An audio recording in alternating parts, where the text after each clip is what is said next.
Malam hari, sekitar pertengahan tahun 2001, kejadian di luar nalar anak yang saat itu masih duduk di bangku sekolah. Dasar diuji oleh sesuatu yang tidak pernah diduga. Anne tinggal di rumah sederhana, dengan hanya memiliki satu kamar. Meskipun Anne bukan golongan orang-orang berada, Anne sangat bahagia tinggal bersama orang tua dan dua adik perempuan yang masih kecil. Karena kamar cuma ada satu, Anne biasa tidur di dekat ruang tamu namun cukup luas buat tempat tidur anak.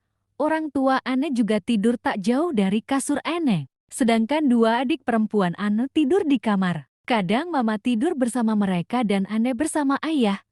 Terbiasa tidur terlalu larut. Malam adalah kebiasaan Anne karena suka baca komik atau menonton TV.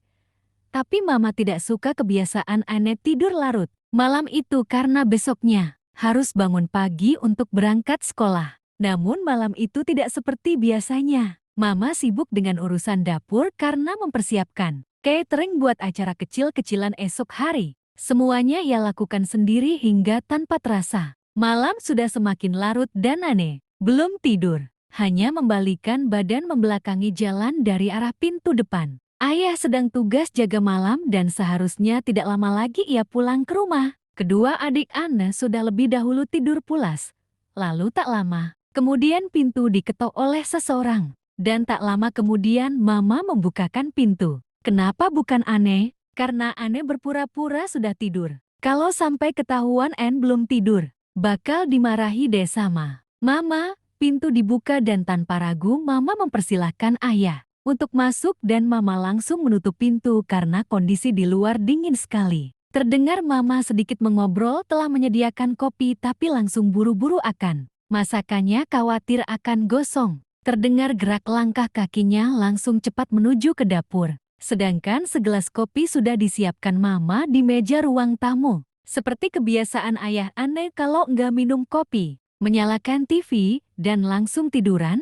Tapi malam itu ayah seperti tidak biasanya. Lebih banyak diam, bahkan ketika mama tadi mengobrol singkat. Ayah tidak merespon. Anne dengar ia menduduki kursi yang terletak di depan TV karena bunyi derak kursi sedang diduduki. Anne mencoba membalikan badan agar melihat kebiasaan ayah yang tampak aneh malam itu. Sambil berpura-pura seperti orang tidur, Anne perhatikan orang yang duduk di kursi itu. Tampak seperti biasa, duduk diam tanpa menyalakan TV, apalagi meminum kopi. Sungguh aneh pikirku, tidak biasanya ayah begini. Dia bakal duduk menyalakan TV dan tidak banyak diam seperti itu. Sambil sayu-sayu mata Anne buka sedikit dan momen tergila dalam hidup Anne. Melihat mata sang ayah bisa merah seperti sorot lampu. Cahaya menatap ke arah Anne, tapi Anne belum berpikir aneh-aneh. Karena imajinasi anak SD paling ayah sedang pakai kacamata bercahaya. Begitu dulu pikir Anne, tapi lama-kelamaan Anne lihat kakinya ada yang aneh. Selebat itu bulunya seperti monyet. Ini pun Anne gak mikir apa-apa karena mata Anne tidak terbuka lebar. Entah apa yang dipandanginya, hingga akhirnya momen tidak terduga. Anne lihat itu, lidah sang ayah panjang banget menjulur ke gelas kopi. Edaan. Dan mama sepertinya sangat sibuk di dapur tanpa tahu ada kejadian ganjil seperti itu. Sebenarnya siapa sosok yang masuk ke rumah ini? Anne mulai ciut nyali ingin teriak tapi seperti tertahan. Hanya air mata yang mampu keluar. Badan Anne kaku. Salah besar kenapa Anne harus membalikan badan lalu membuka mata. Anne sudah tidak peduli kopinya habis atau enggak. Paling berkecamuk saat itu di pikiran Anne. Itu bukan ayah. Itu bukan ayah.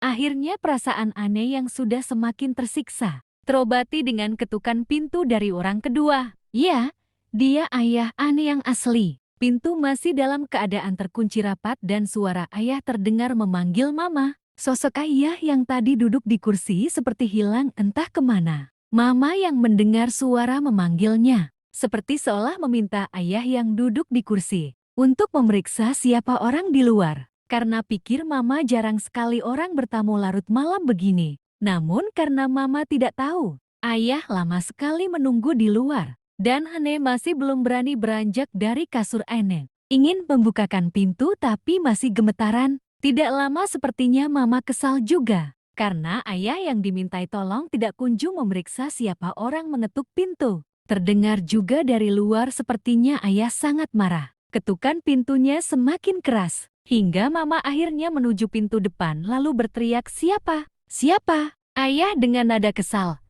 "Ini aku, nama siapa lagi rupanya? Lama sekali bukain pintu saja. Sudah jelas ini pasti ayah Ani yang asli." Sambil ngomel-ngomel ayah meminta penjelasan kepada mama mengapa lama sekali membukakan pintu. Mama seperti tertegun, lama menjawab pertanyaan dari ayah. Mungkin dia bingung, mungkin dia kaget, mungkin tidak menduga atas apa yang terjadi. Lalu tidak lama keluarlah perkataan dari mulut mama. "Mama, kenapa ayah kok bisa di luar lagi? Aku tadi udah bukakan pintu." "Ayah, bukakan pintu matamu. Aku baru saja pulang. Lama sekali bukakan pintu saja." "Mama, tapi tadi ayah memang tadi sudah pulang. Jangan main-main deh." "Ayah, tadi apanya? Aku baru saja pulang. Tadi itu siapa?" "Mama, itu kopinya sudah agak habis diminum." "Ayah, aku baru pulang. Jangankan minum kopi, bisa sampai rumah saja sudah syukur." "Mama, terus yang tadi pulang siapa?" Ane sudah mulai memberanikan diri untuk menjelaskan. Tapi dengan teknik anak kelas 2 SD bicara, "Ane, Mama, tadi itu seperti bukan ayah. Nggak mungkin ayah punya kaki berambut dan lidahnya panjang kayak cacing minum kopi." Mendengar itu, langsung keduanya terdiam seolah tidak percaya. Apalagi mereka ngelihatin Ana seperti meneteskan air mata tanda rasa takut. Mama juga seperti ikutan takut, meminta ayah untuk menemaninya ke dapur. Dan Ane ikut juga ngacir ke dapur. Kami ngobrol seadanya. Ayah juga terlihat masih kebingungan. Sepertinya dia paham betul cerita dari Ane. Lalu selesai berberes, kami bertiga bergegas untuk tidur. Keesokan paginya, Mama melanjutkan persiapan catering. Dan masih terngiang-ngiang dengan kejadian semalam. Ayah meminta Mama supaya tidak membukakan pintu untuk orang yang tidak menyebutkan salam dan nama saat mengetuk di malam hari. Selebihnya waktu terus berlalu tanpa terjadi lagi kejadian serupa dan amit-amit jangan sampai terjadi lagi.